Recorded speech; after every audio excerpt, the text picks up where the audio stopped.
बिस्मिल्लाहिर्रहमानिर्रहीम। मैं हूं यासर क़य्यूम और आप देख रहे हैं इन्फो टीवी। चलें तो दोस्तों सऊदी अरब चलते हैं, जहां से मिली हमें नई update. Saudi family visit visa expire होने पर जुर्माना कितना हो सकता है। जी हां दोस्तों, आज का टॉपिक हमारा बहुत ही अहम, सऊदी फैमिली विज़िट वीज़ों पर एक्सपायर होने पर Saudi family visit visa expire होने पर कितना जुर्माना सऊदी गवर्नमेंट की तरफ से हो सकता है। सऊदी अरब में वर्क वीज़े पर मुकीम गैर मुल्कियों को ये सहूलत फ़राहम की जाती है कि वो अपने अहल खाना को विज़िट वीज़े पे बुला सकते हैं।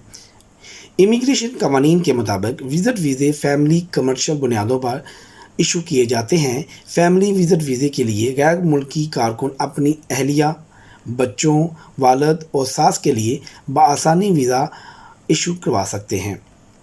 विज़िट वीज़ा इशू करवाने के लिए डिजिटल प्लेटफॉर्म ऑप्शन के ज़रिए दरख्वास्त जमा कराई जा सकती है। 3 से 7 दिन के अंदर अंदर वीज़ा इशू कर दिया जाता है। सऊदी अरब विज़िट वीज़े पर आने वाले गैर मुल्कियों के लिए लाजमी है कि वो मुद्दत ख़त्म होने से कबल मुद्दत में तोसी करवा सकते हैं। अगर मुद्दत में इंतहाई इजाफ़ा कर लिया गया हो, इस सूरत में लाजमी है कि वो वीज़ा ख़त्म होने से कबल अपने मुल्क रवाना हो जाए। वीज़ा ख़त्म होने के बाद क़ियाम गैर कानूनी शुमार किया जाएगा। वाज़िया रहे, बहुत से लोगों का ख्याल था कि सऊदी अरब में विज़िट वीज़े पर आने वाले गैर मुल्की कारकुन वीज़ा ख़त्म होने के 3 दिन के अंदर अंदर सफ़र कर सकते हैं। सऊदी अरब जवाज़ात का कहना था 3 दिन वाली कोई शिक नहीं है। विज़िट वीज़े पर आने वाले के लिए लाजमी है कि वो वीज़ा ख़त्म होने से कबल रवाना हो जाए। आखिरी पॉइंट मैं आपको एक्सप्लेन कर देता हूँ कि सऊदी अरब में बहुत से लोग जो पाकिस्तानी हैं वो अपने यानी कि पाकिस्तान में तो इंग्लिश महीने यानी अंग्रेज़ी महीने राइज हैं, और उसके मुताबिक जो हम अपने जनवरी, फरवरी, मार्च, अप्रैल का महीना जो है उसके मुताबिक हम यहाँ से काउंट करते हैं। इसी तरह सऊदी अरब में हिजरी साल का कैलेंडर राइज है।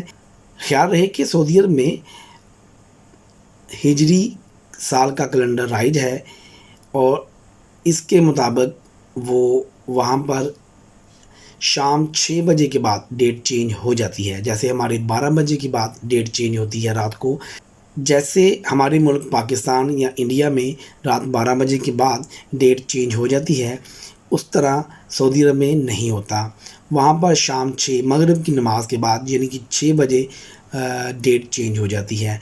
तो अपने प्लान, अपनी एयरलाइन का जो टिकट है उस प्लान को हिजरी महीने के हिसाब से आप प्लान किया करें, ताकि आपको मुश्किलात का सामना ना करना पड़े। क्योंकि जिस मुल्क में आप जॉब कर रहे होते हो या वहाँ पर स्टे कर रहे होते हो, तो उस मुल्क के रूल एंड रेगुलेशन और कवानीन को अडॉप्ट करना उनकी ज़िम्मेदारी होती है, ताकि आप उन कवानीन को अडॉप्ट करते हुए बहुत सी मुश्किलात से बच सकते हैं। जैसा कि इस वीडियो में बताया गया है कि हिजरी साल का कैलेंडर सऊदी अरब में राइज है, जिसकी वजह से बहुत से लोग अपने इंग्लिश महीने यानी अंग्रेज़ी महीने के मुताबिक अपना प्लान सेटल कर लेते हैं और बाद में उनको मुश्किलात का सामना करना पड़ता है। इस तरह की इंफॉर्मेटिव वीडियो हासिल करने के लिए, देखने के लिए हमारा चैनल सब्सक्राइब कीजिए। हमें दें इजाज़त, नेक्स्ट वीडियो में फिर मिलेंगे। खुदा हाफिज़।